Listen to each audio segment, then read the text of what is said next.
Assalamualaikum warahmatullahi wabarakatuh. Selamat siang adik-adik semua, khususnya yang kelas 9 SMP. Oke. Kita mulai pertemuan kita kali ini dengan membaca basmalah. Bismillahirrahmanirrahim. Baik, sebelum kita mulai belajar fisika hari ini, kakak pengen mengajak adik-adik dulu nih, ya, untuk memfollow IG Nurul Fikri. Nama IG-nya nurulfikri.bekasi. Dan jangan lupa like serta subscribe YouTube-nya Nurul Fikri, ya. Nama YouTube-nya Bimbel NF Bekasi. Dan jangan lupa juga nih FB-nya NF dengan nama FB-nya Bimbingan dan Konsultasi Belajar Nurul Fikri Bekasi. Oke, jangan lupa ya. Baik, pada kesempatan kali ini ya, kakak akan coba menjelaskan soal review 3 ya. Bisa ada ya? Oke, mungkin ada sudah dapat soal ini ya. Oke. Baik, kita mulai ya. Kita mulai dari soal nomor 1. Baik, kita bacakan soalnya. Massa jenis air adalah 1 gram per cm pangkat 3. Dan massa yang terkandung dalam 1 meter pangkat 3 air adalah, mari kita coba bahas ya. Oke, kita telusuri yang diketahui. Baik, nomor 1.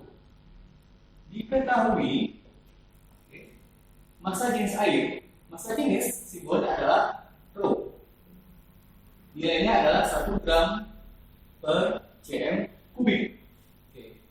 Sebelumnya kita ubah dulu satunya ke dalam kilogram per meter kubik. 1 gram per cm kubik itu setara dengan 1000 kilogram per meter kubik. Nah, kemudian apalagi diketahui? Yang kedua adalah volume dari air tersebut. Volumenya sebesar 1 meter kubik.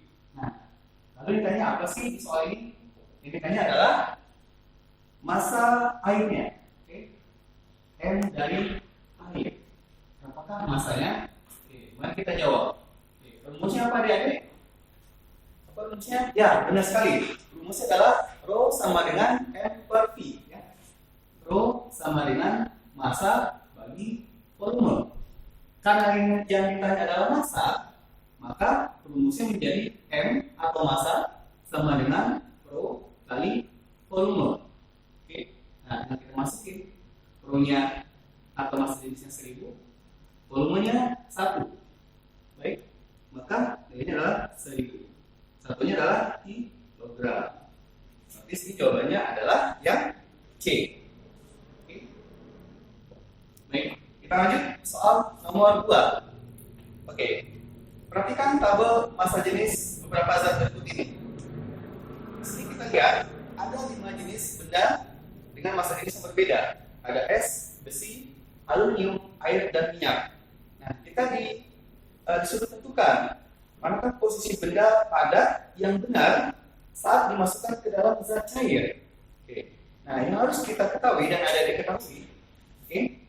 Nah, ini adalah materi tentang atau bab yaitu Archimedes. Lanjut soal nomor 2. Oke. Archimedes. Apa konsep atau konteks Archimedes? Ada 3 kondisi dalam materi Archimedes. Yang pertama, benda dikatakan mengapung, ya, atau terapung jika massa jenis benda atau rho benda lebih kecil dari rho air. Ya. Mungkin di bawah saja. Untuk benda terapung, rho benda lebih kecil daripada rho-nya air atau cairan. Kondisi benda yang kedua pada hukum Archimedes adalah benda mengalami melayang. Ya. Benda melayang di dalam air. Nah, untuk benda yang melayang, syaratnya adalah massa jenis benda atau rho benda ini harus sama dengan massa jenis atau rho cairan. Oke. Nah, lanjut yang ketiga, kondisi benda yang ketiga adalah benda tenggelam. Benda tenggelam syaratnya ialah rho benda tersebut atau massa jenis benda harus lebih besar nilainya dari rho atau massa jenis cairan. Nah, sekarang kita perhatikan nilai massa jenis masing-masing benda yang ada dalam tabel. Nah. Oke. Baik, ada di semua. Kita kembali ke soal nomor 1 ya. Di sini maaf kakak salah tulis ya. Seharusnya adalah D, bukan C ya. Maaf. Baik, kembali ke soal nomor 2 lagi. Nah, di sini kita lihat gambar manakah yang benar jawabannya? Yang benar adalah jawaban yang yang mana? Yang benar adalah jawaban yang C ya. Oke. Kenapa yang C? Nah, kita perhatikan. Oke. Mohon maaf, yang benar adalah D ya. Kita perhatikan gambar yang D. Oke. Yang D, aluminium kondisinya tenggelam. Kenapa tenggelam? Karena massa jenis aluminium lebih besar daripada massa jenis minyak, sehingga dia tenggelam. Nah, kemudian S ya. S massa jenisnya juga lebih besar daripada minyak, sehingga S juga tenggelam. Jadi jawaban yang benar untuk soal nomor 2 adalah D. Oke, seperti itu. Baik, ada di semua. Kita lanjut. Oke. Mungkin kakak hapus dulu ya.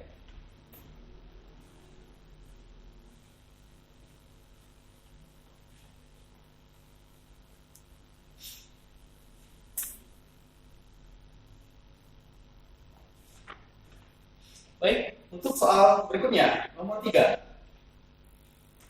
Di sana ada bisa lihat ada 5 balok A, B, C, D, dan E. Oke, memiliki massa yang sama, tapi terbuat dari bahan yang berbeda. Nah, seperti terlihat pada gambar di atas, ya, dipanaskan sampai suhu 100 derajat Celcius, dan benda tersebut ditempatkan di atas es yang massanya 10 kg yang memiliki suhu 0 derajat Celcius. Pertanyaannya, bahan manakah yang akan mencairkan es paling banyak? Oke, nah, ini materinya atau rumusnya adalah kalor. Apa rumusnya untuk nomor 3? Untuk soal nomor 3, kita menggunakan rumus kalor, yaitu I sama dengan M dikali C kali delta T, atau biasanya kita katakan dengan I sama dengan macet ya. Oke, I macet. Apa itu I? I adalah kalor, satuannya joule, sedangkan M adalah massa, yang satunya adalah kilogram, kemudian C kalor jenis, yang satunya adalah joule per kilogram derajat Celcius, dan delta T ya, segitiga ini kita baca delta T itu artinya adalah perubahan apa? Suhu ya, satunya dalam Celcius. Nah, dari rumus ini bisa kita tentukan jawabannya, bahwasanya ya, es itu akan cair yang paling banyak, tentu kalornya juga harus lebih besar. Nah, agar kalornya lebih besar, maka kalor jenis benda tersebut juga harus yang paling besar. Maka jawabannya sini adalah B. Jadi bahan tersebut harus memiliki kalor jenis atau C yang paling besar. Ya. Jadi jawaban untuk soal nomor 3 adalah B. Jadi C-nya harus yang paling besar atau kalor jenisnya. Baik, kita lanjut soal nomor 4. Soal nomor 4. Perhatikan gambar soal nomor 4. Raksa ditempatkan di dalam bola yang memiliki jari-jari 0,25 cm dan memiliki pipa kapiler yang jari-jarinya 0,004 cm. Dengan mengabaikan pemuaian bola, kenaikan air raksa dalam pipa kapiler saat suhu bola dinaikkan 30 derajat Celcius adalah, di sini diketahui koefisien muai volume raksa nilainya adalah 1,8 kali 10 pangkat min 4 per derajat Celcius. Oke, untuk soal nomor 4 ini ya, ini tentang atau materinya mengenai pemuaian volume. Oke, rumusnya adalah delta P sama dengan V awal, ini adalah volume, V0 V awal kali gamma kali delta T. Gamma adalah koefisien muai volume, delta T perubahan suhu. Nah, delta P ini ya bisa kita ubah rumusnya menjadi delta H dikali A, karena volume rumusnya adalah ruas alas kali tinggi sama dengan volume awal kali gamma kali delta T. Karena yang ditanyakan di sini adalah kenaikan air raksa atau delta H, maka delta H sama dengan V0 kali gamma kali delta T per A. Ya. Nah, kita masukin deh V0 atau volume awal. Oke. Kita ganti rumus volume. Volume awal. Volume apa? Volume awal ini volume bola. Apa rumus volume bola?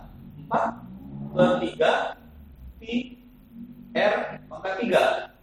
Oke. Kemudian dikali gamma kali delta T per A. Apa rumus luas? Oke. Rumus luas apa ini? Luas alas. Luas alasnya berbentuk lingkaran. Pi R kuadrat. Oke. Nah, ada yang sama nih. Kita coret ya. Pi-nya. Oke. Kita coret Pi-nya. Oke. Nah, di sini oke, untuk R-nya berbeda. Ini jari-jari dari bola R1. Ini jari-jari dari pipa kapiler atau tabung. Ini jari-jari pipa kapiler, ini jari-jari bola. Oke. Nah, sekarang kita ganti angkanya. 4/3. Oke, jari-jari pertama R1 itu adalah jari-jari dari bola. Oke, 0,25 cm. Kita tulis menjadi 25 kali 10 min 2. Oke, pangkat 3. Dikali gamma. Gammanya adalah koefisien Moe volume, yaitu 1,8 kita ubah aja menjadi 18 kali 10 pangkat min 5. Oke. Delta T, kenaikan suhu. Oke. Baik, kenaikan suhunya yaitu 30 derajat. Oke, 30 derajat. Oke. Mungkin kakak geser lagi ya, biar kelihatan ya. Oke, kita ulangi lagi. Baik, delta H sama dengan volume awal atau volume bola kali gamma kali delta T, oke, dibagi dengan luas dari alas pipa kapiler. Oke, kita ganti rumusnya.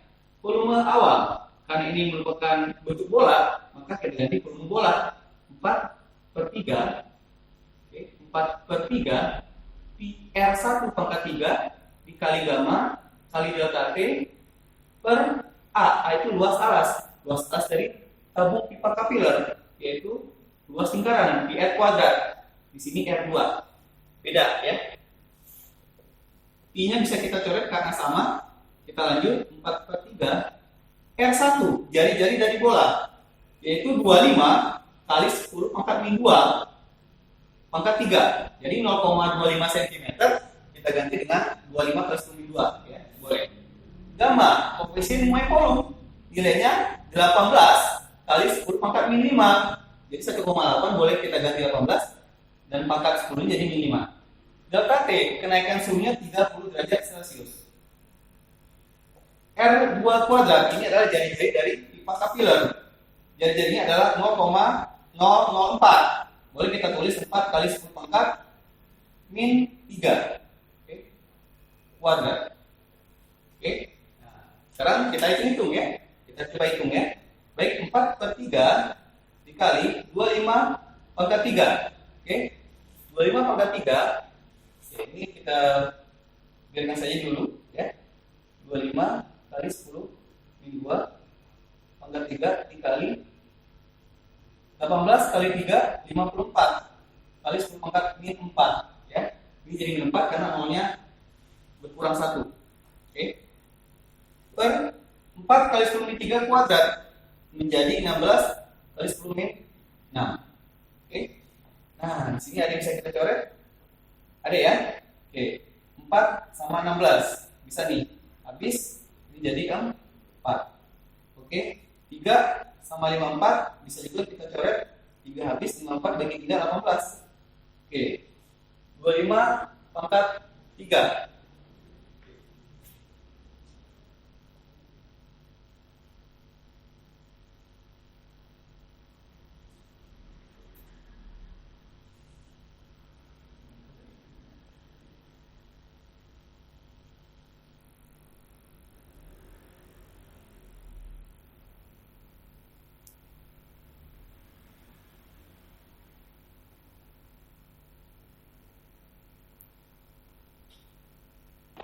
Oke, kita lanjut.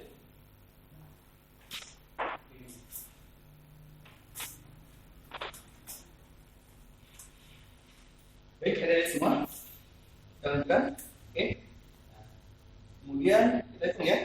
Tadi sampai 25 pangkat 3. Oke, dapatnya 15. Oke.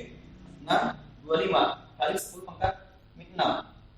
Nah, ini dikali 18 kali 10 min 4 per 4 kali 10 min 6. Oke. 10 min 6 coret. Nah, nanti didapatkanlah, maka nanti kita lanjut ke sini ya. Tidak cukup papannya. Maka hasil akhirnya deltanya itu adalah senilai 7, sekian. Ya. Maka dibulatkanlah menjadi 7 cm. Ya. Jadi hasil akhirnya adalah 7, sekian, ya 7,0. Maka dibulatkan saja menjadi 7 cm. Oke. Baik, itu untuk nomor 4. Kita lanjut ke soal nomor 5. Jadi jawabannya mana? Jawabannya adalah yang B. Ya. Yang B.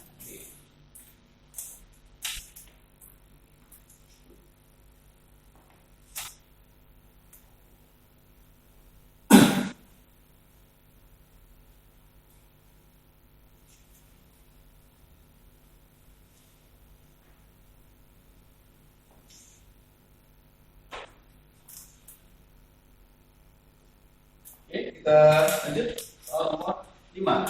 Nanti kan soal nomor 5 ya. Oke, sebuah silinder memiliki jari-jari 40 cm. Oke. Dan terisi udara yang tingginya 50 cm.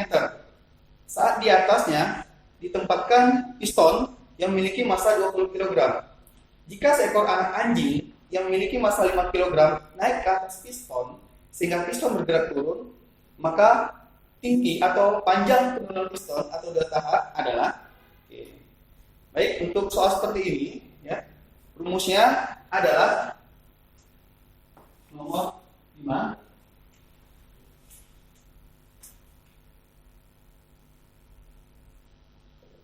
Kita menggunakan rumusnya P1 kali P1 sama dengan P2 kali V2. V di sini adalah volume, bukan kecepatan ya, dari volume. Tekanan kali volume. Ya, P tekanan, P volume. Kita tahu rumus tekanan itu adalah F per A. Maka F1 per A1, oke, dikali dengan volume 1. Oke. Volume rumusnya apa? Volume rumusnya adalah luas alas atau A, ya, dikali dengan tinggi H. Oke. Kemudian P2 kita lanjut lagi, F2 per A2. Volume kedua A kali H. Oke, A2 kali H2. Ini tadi H1 kali A1. Oke. Kita coret ya, A1 sama A1 dan A2 dengan A2 juga. Oke. Nah, F boleh kita ganti rumusnya, karena di sini nggak ada gaya. Maka F ini boleh kita anggap berat, ya. Maka kita ganti F itu dengan rumus berat, yaitu M dikali G kali H1 sama dengan M kali G kali H2. Gravitasi coret karena sama nilainya. Ini M1, M2. Oke, M yang pertama yaitu saat belum dinaiki oleh anjing, ya, di mana dianggap massa piston. Nilainya adalah 20 kg, oke, dikali tinggi awalnya, oke, 50 cm. Sama dengan massa kedua. Nah, massa kedua adalah massa piston ditambah dengan massa dari anjing tersebut. Maka totalnya menjadi 25 kg dikali H2. Nah, kita akan mencari ketinggian yang kedua. Oke, 20 kali 50 1000 sama dengan 25 H2. Maka didapatkanlah ketinggian yang kedua adalah 1000 bagi 25, yaitu 40 cm. Sudah selesai? Belum. Yang ditanya adalah delta H. Maka delta H atau kenaikan, atau penurunan piston sama dengan 50 cm dikurang 40 cm. Maka jawabannya adalah 10 cm. Oke, maka di sini jawabannya adalah yang D. Oke, baik, ada di semua. soal nomor 5. Baik, kita lanjut ke soal nomor 6. Oke. Soal nomor 6.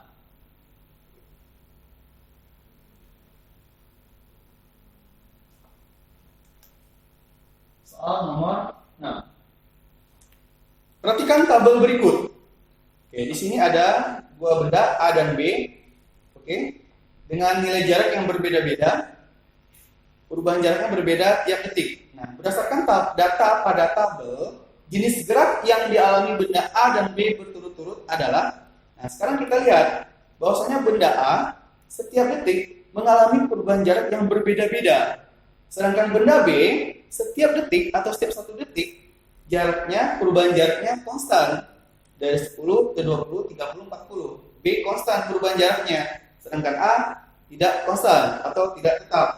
Maka kalau perubahan jaraknya tidak konstan, maka benda ini mengalami, benda A mengalami gerak apa? Ya benar, gerak lurus berubah beraturan. Benda A mengalami gerak lurus berubah beraturan. Maka kita singkat saja ya.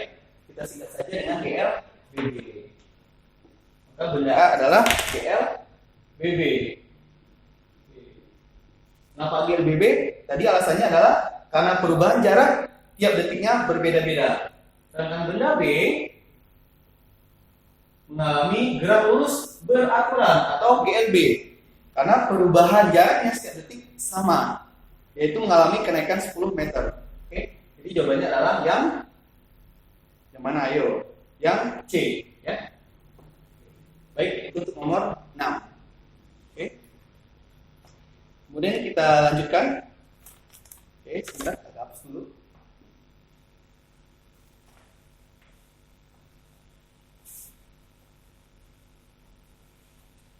Kita lanjutkan nomor 7. Oke. Tadi kan soal nomor 7. Tiap-tiap gambar di bawah menunjukkan gaya-gaya yang bekerja pada satu benda, di mana masing-masing gaya memiliki besar yang sama. Gambar yang menyebabkan kecepatan partikelnya tetap adalah, nah, di sini ada kata kunci atau clue-nya yang menyebabkan kecepatan partikel tetap. Oke. Untuk nomor 7, kecepatan benda atau P-nya tetap. Kalau P-nya tetap, maka di sini berlaku, ya, tetapnya lebih besar saja. P-nya tetap, maka di sini berlaku hukum Newton yang pertama. Hukum Newton pertama. Oke. Apa saja syarat hukum Newton pertama? Selain kecepatan tetap, kecepatan benda tetap, jumlah gaya yang bekerja pada benda tersebut harus 0. Oke. Nah, jadi yang lebih tepat di sini jawabannya adalah yang C. Kenapa yang C, Kak? Kita perhatikan bahwasanya pada benda tersebut ada dua gaya bekerja dengan arah yang berlawanan, di mana nilainya sama. F yang ke kanan sama dengan F ke kiri. Artinya jumlah gayanya 0. Sigma gaya atau sigma F-nya adalah 0. Ya, kita ngambil F1, F2, maka bisa kita tulis F1 kurang F2. Ya, yang nilainya 0. Kenapa 0, Kak? Karena nilainya sama, ya. Karena dianggap F1 dan F2 sama. Jadi, kalau jumlah gayanya 0 dan kecepatannya tetap, maka itu berlaku hukum Newton 1. Jadi jawabannya adalah yang C. Kita lanjut soal nomor 8. Oke. Sebuah benda yang masanya M, dihubungkan dengan benda yang masanya 3M. Nah, jadi bisa lihat, awalnya di atas adalah benda yang bermasa M, kemudian dihubungkan oleh suatu tongkat, ya, yang panjangnya sebesar L. Nah, benda yang di bawah lebih besar dengan masanya 3M. Oke. Nah, dan masa tongkat diabaikan. Awalnya benda yang kecil di atas, yang besar di bawah. Lalu posisi benda ini kita ubah, ya. Lalu kita ubah sebesar 180 derajat posisinya. Maka otomatis benda yang besar atau yang 3M berada di atas sekarang, sedangkan benda yang kecil atau yang masanya M berada di bawah. Pertanyaannya, Itulah perubahan energi potensial sistem ini saat posisi benda dibalik. Ya. Ini diputar sebesar 180 derajat. Oke, ada dua kondisi ya. Nah, ini kondisi pertama, ini kondisi kedua. Saat kondisi pertama, oke, kita cari masing-masing nilai energi potensialnya. Energi potensial kita simpulkan dengan EP. Apa rumus EP? Adik-adik? Oh, oke, benar. Massa kali gravitasi kali ketinggian. Oke. Di sini massa siapa yang kita pakai? Tentu massa benda yang di atas, yaitu M kali G. H ini adalah panjang atau tinggi dari tongkat. Kita ganti H dengan L. Ini untuk kondisi yang pertama. Nah, kondisi kedua, saat bendanya diputar sebesar 180 derajat atau posisinya dibalik kebalik, ya, maka EP yang kedua rumusnya tetap sama MGH, tetapi M yang di sini yang kita pakai adalah M massa yang 3M ya. Yang 3M dikali G hanya adalah L. Maka EP1 MGL, EP2 3M GL. Tetapi pertanyaannya adalah perubahan. Perubahan itu ya kita simbol dengan delta. Maka oke, sini ya, kita lanjutkan. Maka delta EP-nya adalah EP2 dikurang EP1. Nah, begitu saja jadi. Maka 3M GL dikurang M GL. Ya. Oke. Lagi di sini saja. Maka delta EP sama dengan 3 MGL dikurang MGL. Maka sama dengan 2 MGL. Oke, inilah jawabannya. Yaitu C ya. Baik, adik-adik. Itu untuk soal nomor 8. Sekarang kita lanjut soal nomor 9.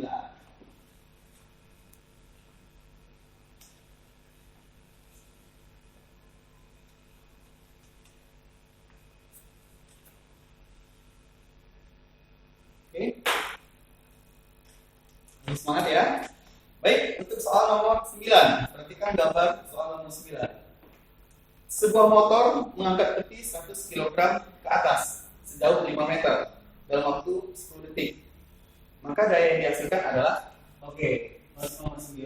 Mungkin kakak disuruh diketahui ya. Atau mungkin langsung saja ya. Sebenarnya rumusnya apa sih kak? Nah, ini tadi apa? Daya. Daya ya disimpulkan dengan huruf P. Apa rumus dari daya? Apa ayo rumus daya? Oke, benar. Daya rumusnya adalah W per T. Apa itu W? W itu bisa kita katakan usaha atau energi juga, ya. Usaha atau energi. T ini adalah waktu. Waktu. Kak, lalu berapa nilai usahanya kak? Nah, karena di sini tidak ada nilai usaha di soal, maka kita anggap W itu adalah energi potensial. Kenapa kita anggap energi potensial? Karena dia mengangkat benda pada ketinggian tertentu. Maka W boleh kita ganti dengan energi potensial, ya, atau EP. EP per T. Kita ganti dari rumusnya. Apa rumus EP? MGH per T. Nah, kita masukin angka-angkanya. M, massa. Massanya adalah 100. G, 10. Ketinggiannya 5 meter. Dibagi T, waktunya berapa? Ya, 10 detik. Oke? 10 detik. Ini 10 bisa kita coret atas dan bawah. Maka 100 kali 5, 500. Oke. Jadi daya atau P-nya senilai 500. Satunya adalah Watt. Oke? Jawabannya adalah yang B. Sip. Oke, adik. Kita lanjut soal nomor 10. Baik, nomor 10. Nah, ini teori ya. Jadi dari bahas apa nih? Oke. Perhitungan tahun Hijriah menggunakan penanggalan 12 bulan dengan setiap bulannya berumur 29 atau 30 hari. Waktu yang dibutuhkan bulan untuk mengelilinginya. Mengelilingi siapa sih maksudnya di sini? Oke, di sini maksudnya adalah mengelilingi bumi. Jadi waktu yang dibutuhkan bulan untuk mengelilingi bumi, yang benar jawabannya adalah D, ya. Tepat 29,5 hari. Jadi nomor 10 jawabannya adalah yang D. Oke. Yaitu tepat 29,5 hari. Ya. Kalau waktu bumi mengelilingi matahari berapa hari? Ya, benar, 365 hari. Oke, kita lanjut nomor 11. Oke. Nomor 11. Bunyi Garputala dengan frekuensi 500 Hz merambat di udara dengan kecepatan 340 meter per second. Kolom udara yang dapat beresonansi terhadap bunyi Garputala adalah, oke, kita coba jawab. Nomor 11 tentang resonansi. Apa rumus dasar resonansi? Rumusnya adalah seperempat lambda, ya, sama dengan L. Seperempat lambda sama dengan L. Lambda adalah panjang gelombang, L adalah tinggi atau panjang kolom udara. Kita disuruh mencari L-nya, tapi lambdanya nggak ada, Kak. Maka kita cari dulu lambdanya. Cari lambdanya. Dari rumus apa? Nah, dari variabel yang diketahui. Rumus lambda kita pakai dari rumus kecepatan rambat gelombang. P sama dengan lambda kali F. Baik, maka lambda sama dengan P per F. Nah, P-nya ada tuh di soal kecepatan di udara, yaitu sebesar 340 meter per second. Frekuensinya juga dikasih tahu 500. Ayo, berapa 340 dibagi 500? Kita coret nolnya 1. Oke?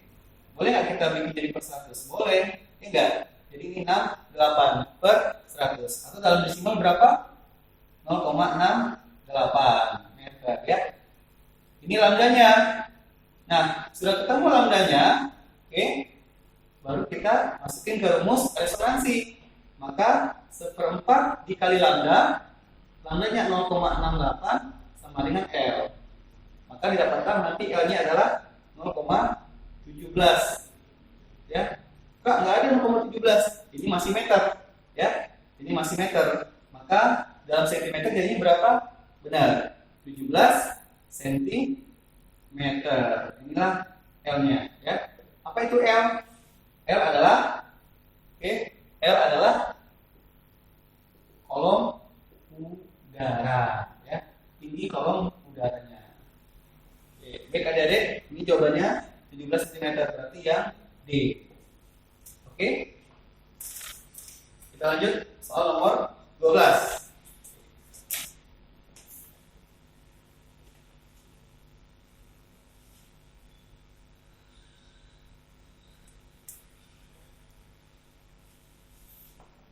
Baik, nomor 12. Kamu dari sini aja kali ya. Dua buah cermin datar disusun saling tegak lurus. Sebuah sinar datang pada cermin pertama dengan sudut datangnya 35 derajat. Sinar pantul dari cermin pertama menjadi sinar datang bagi cermin kedua. Maka sudut pantul oleh cermin kedua ini berapa derajat? Oke, kita coba gambarkan ya. Baik, untuk soal nomor 12. Oke, sini saja. Oke, kita coba gambarkan ya. Nah, yang di bawah kita anggap itu cermin yang pertama. Oke. Cermin yang pertama. Ya, atau cermin satu ya. Nah, yang di samping kita anggap ini cermin kedua.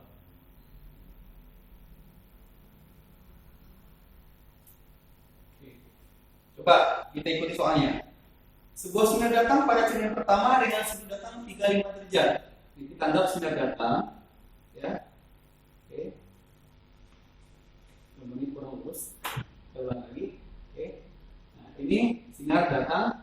Nah, garis putus-putus ini merupakan garis normal, ya. Jadi garis putus-putus ini disebut garis normal. Nah, ini sinar datang atau kakak singkat SD, ya. Sudut datang 35 derajat. Nah, di mana letak sudut datang? Sudut datang itu terletak antara sinar datang dengan garis garis normal, ya. Oke, inilah sudut datangnya. Nah, kita harus lihat lagi nih prinsip atau hukum Snellius. Apa bunyinya? Salah satu bunyi hukum Snellius adalah sudut datang nilainya pasti sama besar dengan sudut pantul. Oke? Maka ketika dipantulkan ke cermin kedua, ya, sinar pantulnya, nah, maka sudut pantul pada cermin pertama juga 35 derajat. Oke? Nah, kita tahu di sini siku-siku atau 90 derajat, ya. Maka kita coba cari berapakah sudut datang pada cermin kedua. Jadi sinar pantul dari cermin pertama merupakan sinar datang bagi cermin kedua. Oke, di sini 90 derajat. Oke.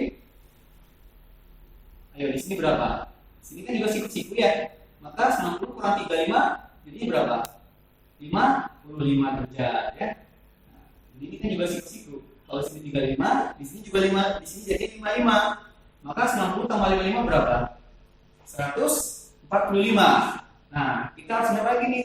Jumlah sudut pada segitiga harus 180 derajat. Maka tentu di sini sisanya 35 derajat agar total sudut ketiga sudut pada segitiga ini 180 derajat. Oke, maka kita bikin lagi garis normalnya di sini, ya. Jadi garis normal itu garis yang arahnya tegak lurus dengan permukaan bidang cermin. Nah, kita gambarkan sinar pantul dari cermin kedua. Kalau sudut di sini 35 derajat, maka di sini nilainya adalah 90 kurang 35, yaitu 55 derajat. Kenapa? Karena di sini juga siku, ya. Nah, kalau sudut datang pada cermin kedua 55 derajat, maka sudut pantul dari cermin kedua ini juga sama dengan sudut datangnya, yaitu 55 derajat. Maka jawabannya adalah 55 derajat. Ya, maka jawabannya adalah yang C, ya. Begitu deh. Oke, kita lanjut soal nomor 13. Oke, soal nomor 13. Oke. Benda diamati dengan lup. Jika pengamat melakukan kegiatan dengan mata tak berakomodasi, maka letak benda yang sesuai adalah, nah, kita harus ingat lagi nih, ya. Berarti ini harus lebih rajin ya, mengulang pelajarannya atau menghafal ya. Nah, di sini ada syarat dengan mata tak berakomodasi. Oke, pada lup, agar mata tak berakomodasi, maka letak benda itu harus berada di titik fokusnya, ya. Jadi nomor 13 jawabannya adalah yang A, ya. Letak benda harus berada di titik fokus. Oke. Nah, dan lup menggunakan lensa cembung, ya. Ini cembung ya. Lup itu menggunakan lensa cembung. Jadi agar mata tak berakomodasi, ya, maka letak benda harus di titik fokus. Maka mata tak berakomodasi. Nah, gimana kalau mata berakomodasi, Kak? Kalau mata kita berakomodasi ketika menggunakan lup, maka posisi benda berada antara fokus dan lup. Berarti yang B, ya. Jadi kalau soalnya diminta mata berakomodasi maksimum, maka jawabannya yang B. Tapi di sini diminta mata tak berakomodasi, maka jawabannya yang A, ya. Oke, adik-adik semua. Baik, kita lanjut. Soal nomor 14. Tahap lagi.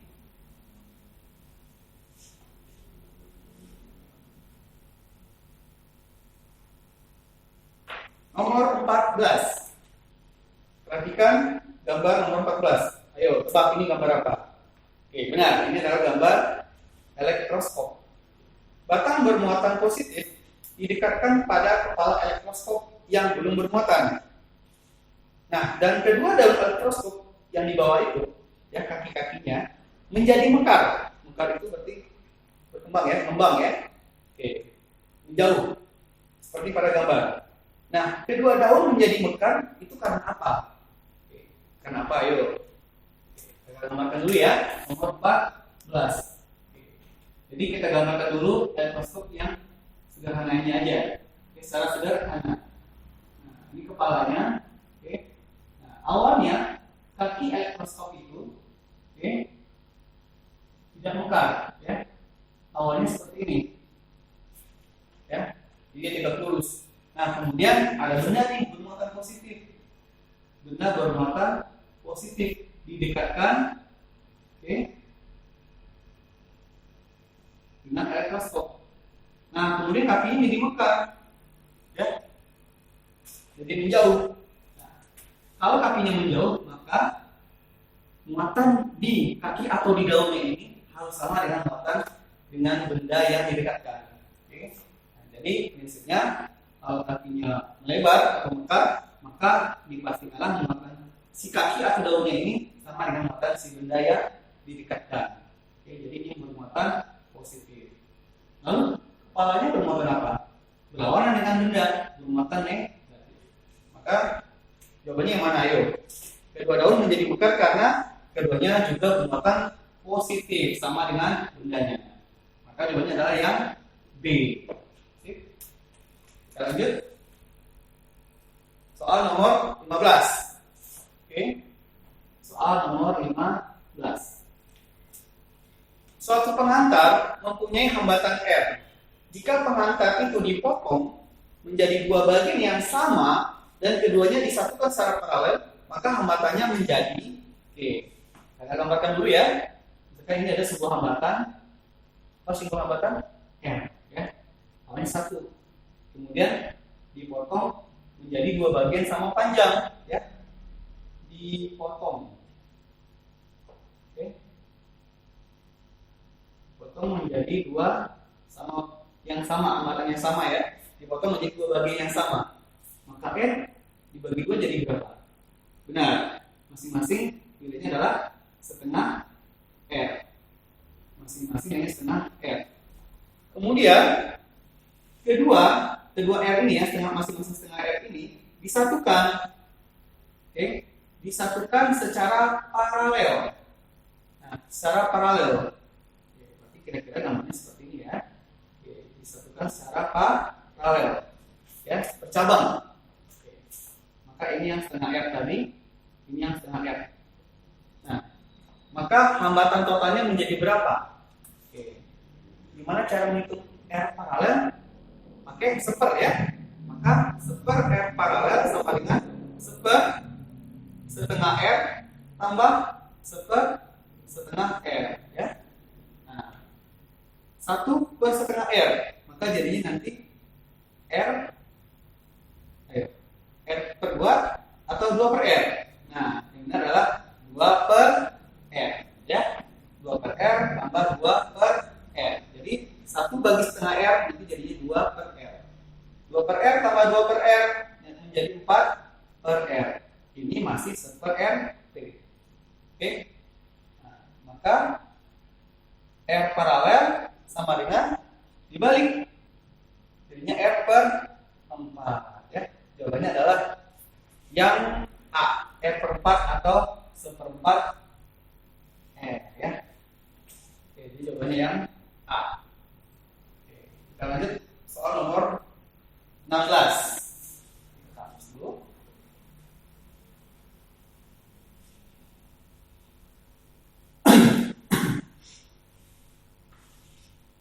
Baik, perhatikan gambar pada soal nomor 16. Rangkaian yang ada di bawah, ya, rangkaian yang ada pada gambar di bawah terdiri atas 3 resistor yang identik. Nah, kalau identik artinya nilai hambatannya sama. Masing-masing memiliki hambatan R dipasang baterai yang memiliki potensial V. Rangkaian yang akan mendisipasi daya paling besar adalah, nah, di sini diminta rangkaian manakah yang akan mendisipasi daya paling besar. Apa itu artinya mendisipasi daya? Artinya yang menghilangkan daya. Jadi daya mana yang akan besar, yang akan hilang gitu ya. Jadi daya yang hilang itu mana yang paling besar. Nah, gitu. Oke, jadi untuk soal nomor 16, daya hilang atau daya disipasi rumusnya adalah P sama dengan bisa I kuadrat dikali R. Oke, bisa juga V kuadrat per R. Untuk kasus soal ini kita menggunakan rumus yang kedua. Kenapa rumus yang kedua? Karena di sini kalimatnya memiliki potensial V yang sama. Jadi keempat rangkaiannya tegangannya sama. maka kita lebih cocok menggunakan rumus yang kedua.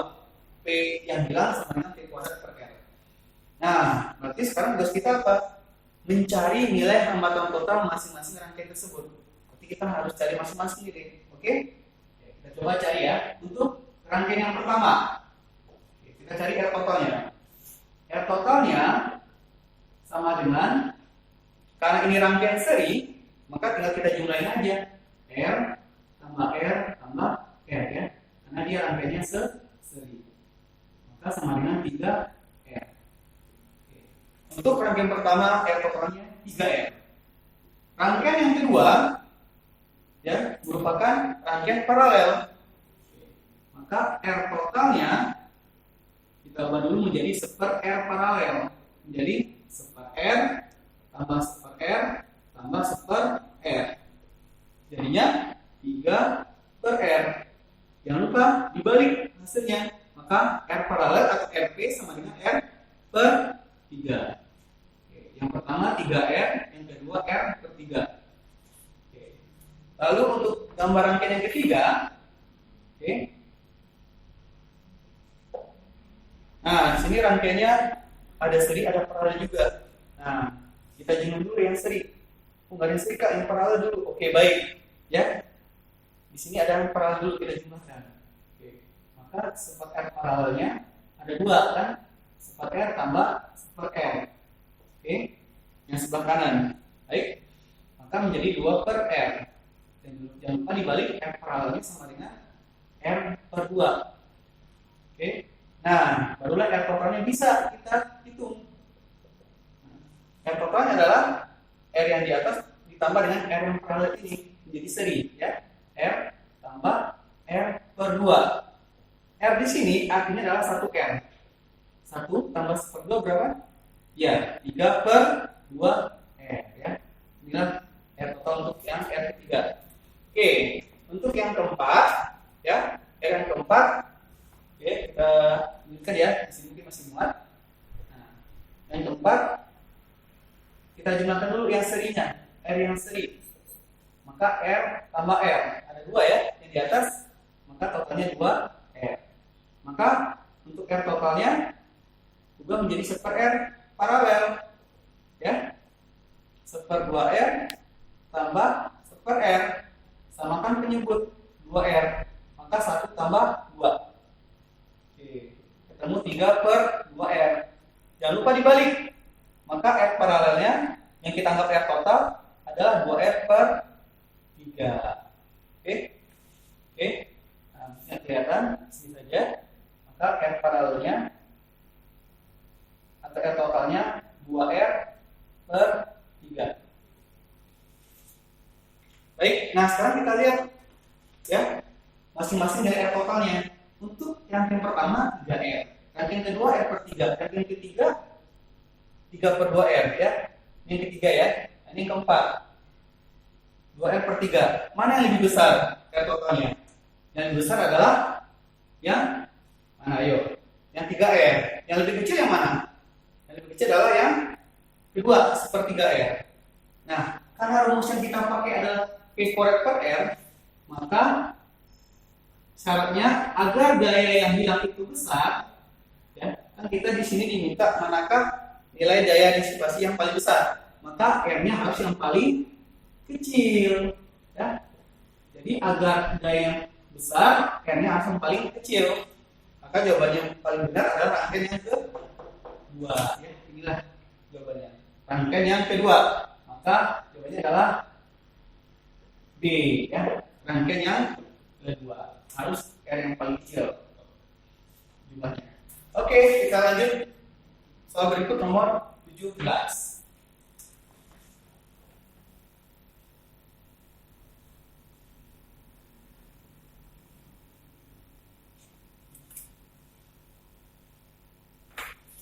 Perhatikan soal nomor 17.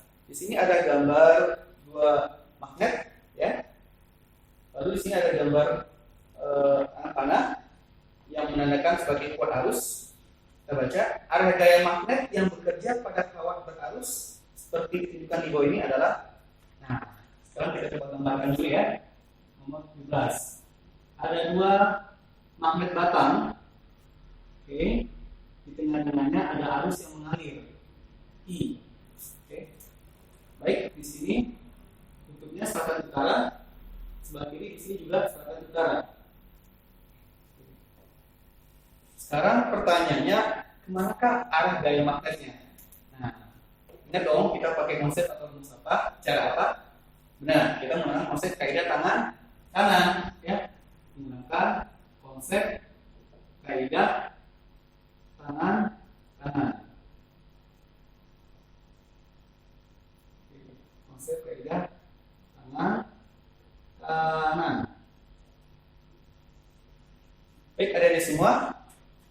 Sekarang kita coba cek satu-satu ya. Nah, kalau untuk simbolnya apa aja sih Kak pada kaidah tangan kanan? Nah, kita ulang lagi ya. I atau arus itu disimbolkan oleh jempol. Sedangkan medan magnet atau B, ya, medan magnet atau B itu disimbolkan dengan telunjuk, ya, telunjuk. Sedangkan gaya magnet atau gaya Lorentz atau R, ya, jadi gaya magnet bisa juga kita sebut dengan gaya Lorentz, itu disimbolkan dengan jari tengah, oke, atau telapak tangan, Nah, ini boleh juga telunjuk, boleh kita anggap sebagai 4 jari. Nah, sekarang kita perhatikan dari gambarnya, arusnya ke bawah, berarti jempol kita ke bawah nih adik-adik, ya. Nah, medan magnetnya kemana Kak? B atau medan magnet itu bergerak dari kutub utara ke kutub selatan. Nah, harus diingat lagi nih, bahwasanya medan magnet itu bergerak dari kutub utara ke kutub selatan. Oke, sekarang I-nya ke bawah, B-nya ke kanan. Berarti I-nya ke bawah, jempol kita ke bawah. B, medan magnet telunjuk atau 4 jari. Oke, 4 jari aja ya. Nah, 4 jari kita ke kanan, ya. Maka F-nya mana? F-nya adalah telapak tangan, ya. F-nya adalah telapak tangan kita. Ini, ya. Jadi arus jempol ke bawah, medan magnet sebagai 4 jari ke kanan. F-nya kemana Kak? F-nya di telapak tangan kita. Kemana dia? Ke keluar dari di bidang, ya. Maka F-nya adalah keluar bidang, ya. F-nya keluar bidang. Oke, yang keluar bidang mana jawabannya? Ya benar, yang keluar bidang adalah yang D, ya. Jadi jawaban untuk nomor soal 17 adalah yang D. Next, kita lanjut soal berikutnya, nomor 18.